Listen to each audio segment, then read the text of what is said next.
Hello guys, வணக்கம். எப்படி இருக்கீங்க? நல்லா இருக்கீங்களா? ஆக்சுவலாக இன்றைக்கி வந்து CPU பேஸ் ரெண்டர் அப்படின்னா என்ன அப்படிங்கிறத பார்க்கலாம். CPUனாலே வந்து சென்ட்ரல் ப்ராசஸிங் யூனிட் அப்படின்னு தான் சொல்லுவாங்க.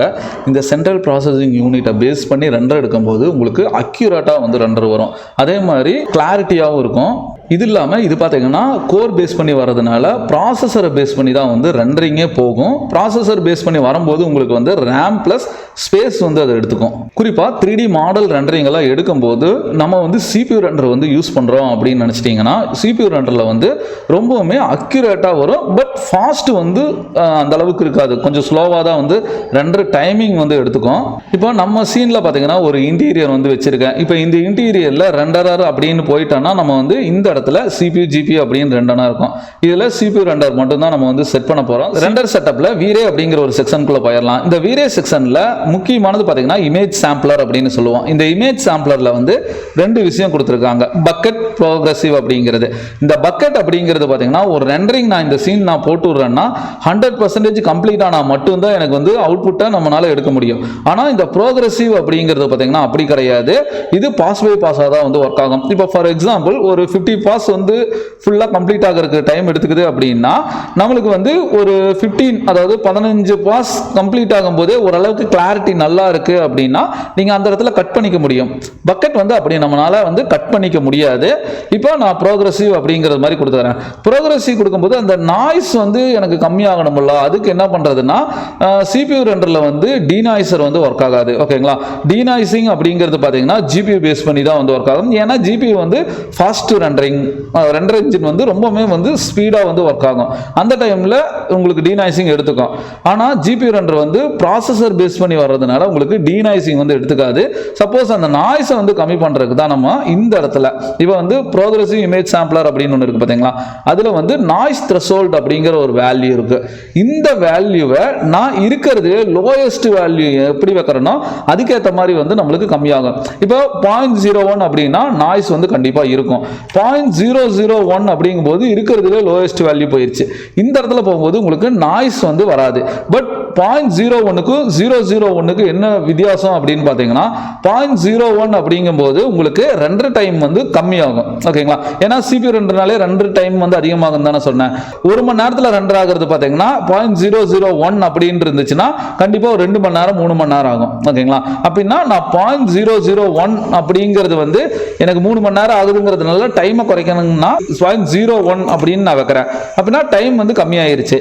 இப்போ இந்த டைம் கம்மியாகிறதுனால நாய்ஸும் பார்த்தீங்கன்னா உங்களுக்கு கண்டிப்பாக வரத்தான் செய்யும். இதில் வந்து நம்ம எதுவுமே பண்ணவும் முடியாது. இந்த நாய்ஸையும் கம்மி பண்ணுறதுக்கு நம்ம என்ன பண்ணுவோம்னா GI, அதாவது குளோபல் இலுமினேஷன் அப்படின்னு சொல்லுவோம். இந்த குளோபல் இலுமினேஷனும் பார்த்தீங்கன்னா டோட்டலாக வந்து GPU பேஸ் பண்ணி தான் வந்து நடக்கும். வீரைக்கும் GIக்கும் இருக்கிற வித்தியாசத்தை ஃபர்ஸ்ட் நம்ம தெரிஞ்சுக்கிட்டாலே போதும். GI அப்படிங்கிறது பார்த்தீங்கன்னா லைட்டிங் கான்செப்ட். வீரே அப்படிங்கிற செக்ஷன் ஃபுல்லாக பார்த்தீங்கன்னா ஒரு பேப்பரோட குவாலிட்டி சொல்லுவோம்ல, பாண்ட் சீட்டு, A4 சீட்டு. A4 சீட்டுக்கு பாண்ட் சீட்டுக்குமே வந்து பேப்பரோட குவாலிட்டி தான் வந்து ரொம்ப முக்கியமாக இருக்கும். அதே மாதிரி தான் GIங்கிறது பார்த்தீங்கன்னா அந்த ஒரு இமேஜில் படுற லைட்டிங் வந்து எந்த அளவுக்கு இருக்கும் அப்படிங்கிறத வந்து கால்குலேட் பண்ணி கொண்டு வரதா வந்து குளோபல் இலுமினேஷன் அப்படின்னு சொல்லுவோம். பவுன்சிங், அதாவது ஒரு லைட்டு பட்டு பிரதிபலிக்கும் போது அந்த ஒரு ரியல் ஃபீல் வரும் பார்த்தீங்களா, அது. இப்போ CPU ரெண்டர் பார்த்தீங்கன்னா ரேட் ரேசிங்கை வந்து எடுத்துக்குமா எடுத்துக்காதான்னு கேட்டிங்கன்னா உங்களுக்கு CPU ரெண்டர் வந்து ரேட் ரேசிங்கை எடுத்துக்கும். பட் அந்த அளவுக்கு வந்து ரேட் ரேசிங் வந்து எடுத்துக்காது. எல்லாமே வந்து அக்யூரேட்டாக 100% எந்த ஒரு பிளக்கினுமே வந்து மிஸ் ஆகாதுன்னு தான் சொல்லணும். ஒரு ஆப்ஜெக்டோட குளோபல் இலுமினேஷன், லைட்டிங்கு, முக்கியமாக பார்த்தீங்கன்னா காஸ்டிக்ஸ் அப்படின்னு சொல்லுவோம். இப்போ வாட்டர் அண்டர் வாட்டருக்குள்ள எல்லாம் பார்த்தீங்கன்னா ஒரு ரிஃப்ளெக்ஷன் மாதிரி வரும்ல, அந்த காஸ்டிக்ஸ் எதையுமே பார்த்தீங்கன்னா CPU ரெண்டர் வந்து 100% எடுத்துக்காது. கண்டிப்பாக இது எல்லாத்தையுமே வந்து வேல்யூவை கம்மி பண்ணி விட்டுரும். இது வந்து ரொம்பவுமே டிஸ்அட்வான்டேஜ். ஏன் GPUக்குள்ள போறேன்னா ஒரு கேமிங் விளையாடும் போது அதில் இருக்கிற ரே ட்ரேசிங் ஆகட்டும், லைட்டிங்கோட ரிஃப்ளெக்ஷன் ஆகட்டும், அது இல்லாமல் காஸ்டிக்ஸ் எல்லாத்தையுமே வந்து ஒரு ஹை குவாலிட்டியில் காட்டினா தான் அந்த பெர்ஃபார்மன்ஸு பார்க்குறதுக்கு அந்த ஒரு கேமே பார்த்தீங்கன்னா ரொம்ப ஒரு ஃபீலாக இருக்கும். ஒரு ரெண்டரிங்கே பார்க்கும்போது கொஞ்சம் குயிக்காக எடுக்க முடியும். ஆனால் CPU ரெண்டர் வந்து அது எல்லாத்தையுமே வந்து ரொம்ப கம்மியாக தான் பண்ணி விட்டுரும். CPU ரெண்டரில் நாய்ஸை கம்மி பண்ண முடியாதான்னு கேட்டிங்கன்னா கம்மி பண்ண முடியும். அதுக்கு முன்னாடி வந்து நாய்ஸ் த்ரெஷோல்டு வேல்யூவை நான் வந்து இருக்கிறதுலே லோயஸ்ட் வேல்யூ கொடுத்துருக்கேன்.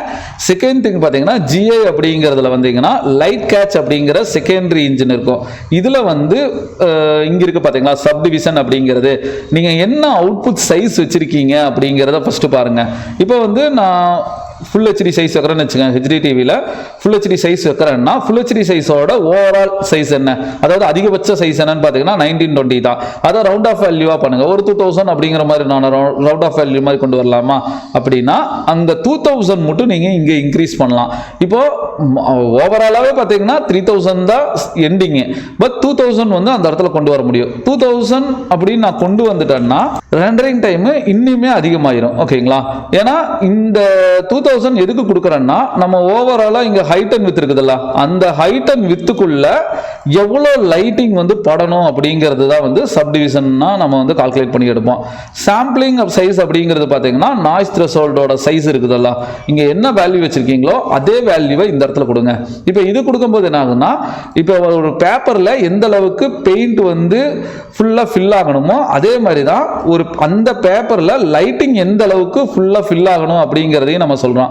டிஃபால்ட்டாகவே வந்து டீநாய்சிங் அப்படிங்கிறது வந்து CPU ரெண்டருக்கு வந்து கிடையாது. அதனால தான் என்ன பண்ணியிருக்காங்கன்னா வீரே பாருங்க டீநாய்சிங் வந்து ஆட் பண்ணியிருக்காங்க.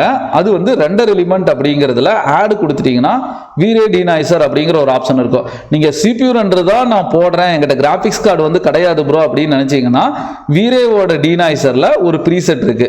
அப்படியே கீழே வந்தீங்கன்னா இங்கே டீநாய்சர் இன்ஜின் இருக்குன்னு பார்த்தீங்களா, இதில் டிஃபால்ட் வீரே டீநாய்சர் அப்படிங்கிற ஒரு ஆப்ஷனை வந்து நீங்கள் எனேபிள் பண்ணிக்கோங்க.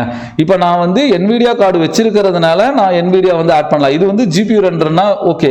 இப்போ என்கிட்ட CPU ரெண்டர் தான் நான் போடுறேங்க போது டிஃபால்ட்டாக வீரே டீநாய்சிங் ஆட் பண்ணாலே இங்கே வீரேவே பார்த்தீங்கன்னா உங்களுக்கு டீநாய்சிங்கை வந்து ஓரளவுக்கு மேட்ச் பண்ணி கொடுக்கும். அப்படிங்கும்போது நம்மளோட அவுட்புட்டும் பார்த்தீங்கன்னா ஓரளவுக்கு கிளாரிட்டியாக வரும், நாய்ஸும் அந்த அளவுக்கு இருக்காது. இப்போ வீரே டீநாய்சிங் போட்டால் வீரே டீநாய்சிங்கோட ப்ரீசெட் அப்படின்னு ஒன்று இருக்கு. இதை வந்து நீங்கள் அட்ஜஸ்ட் பண்ணணும். டிஃபால்ட்டாக கொடுத்தீங்கன்னா ஒரு சில நேரத்தில் அந்த நாய்ஸ் வரதான் செய்யும். ஸ்ட்ராங்காக டீநாய்சிங் ஆகணுமா இல்லை மைல்டாக ஆகணுமா அப்படிங்கிறத இந்த இடத்த கொடுத்துக்கலாம். எனக்கு நல்லாவே ஸ்மூத் ஆகணும்னா ஸ்ட்ராங் அப்படின்னு கொடுத்துக்கோங்க. ஸ்ட்ராங் கொடுக்கும்போது என்ன ப்ராப்ளம் ஆகுனா எட்ஜ் டீடைல் எல்லாம் வராது.